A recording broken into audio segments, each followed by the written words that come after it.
See, the thing about Solo Sikoa, it's very clear. It's very evident that this guy is the future of WWE, right? So we talked about Grayson Waller. We've talked about Carmelo Hayes, Braun Breaker, Austin Theory. There's just a plethora of people. And I feel like when I look at Solo Sikoa, I just think this guy is everything WWE needs in the future. Like 5 to 10 years from now, like Solo Sikoa is that guy. Like he is that guy. And it's so cool because watching NXT 2.0, we saw Solo Sikoa just quickly become really good for WWE. Now keep in mind, in 2018 or 2019, Cody Rhodes was trying to recruit him for AEW. The picture of Solo Sikoa by a wall with the AEW logo on it, like that's a real thing. So I look at Solo Sikoa as a huge get for the WWE. He has that it factor. He's incredibly talented. He's incredibly skilled at what he does. He's got the mannerisms down.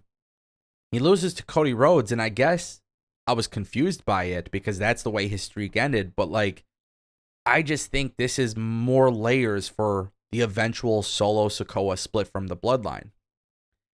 Maybe you guys remember last week on SmackDown or Raw, I can't remember which episode it was, which show it was, but WWE essentially had this little segment that went down where after the match, Roman Reigns, and they didn't show it on TV, but fans captured it on their phone.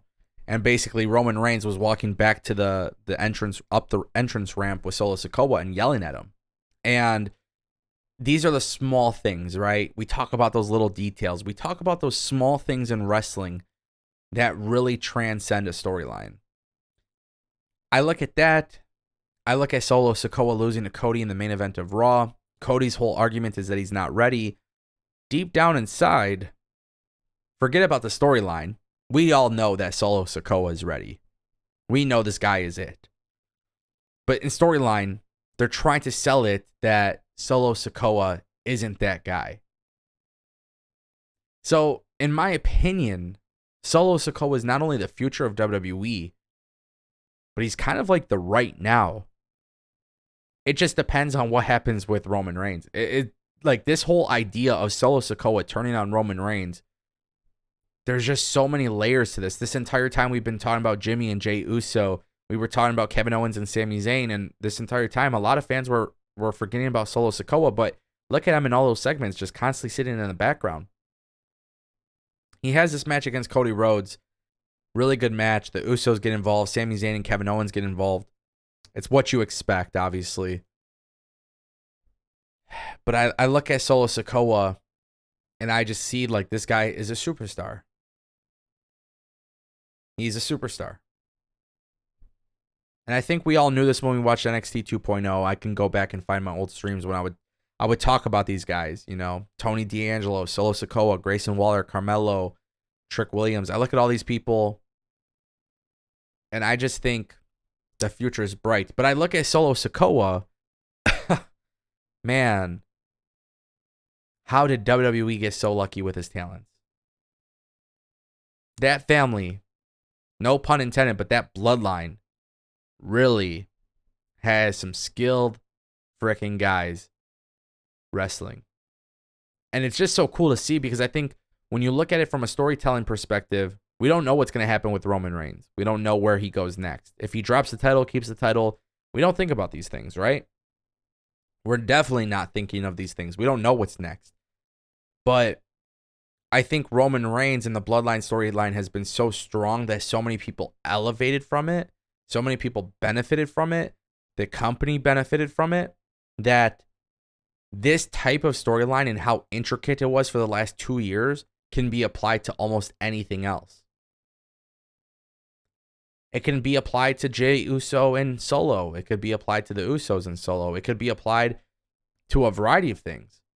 But what if just maybe this is an idea, because I like the idea of factions too, but what if WWE decided to go the route of having the Bloodline be a trios thing? The Usos and Solo Sikoa. Or do you go and push the button and say, hey, this guy is going to be a single star. He's going to break away from the Usos. And if you're the WWE, how do you break him away from the Usos? It's one thing to break away from Roman, but it's another thing to break away from the Usos. And better yet, it's going to be a really crazy storyline to see Solo turn on Roman. Where does Jay and Jimmy stand? With his brother or with his cousin? Right? With their brother or with their cousin? That's a serious question. So when I talk about the layers to a storyline, I'm already seeing the vision. I see the vision. I see the vision. I think there's so much that could be done here. And it's just this really great feeling that, like, maybe WWE knows everything I'm saying. Maybe WWE has already thought about it. You know what I mean? Which I think that would be cool. Like, I would hope WWE... I hope what I'm saying is so logical to the point where WWE's like, oh, hell yeah, this is the direction we're going. Because it just seems like it's a really good idea.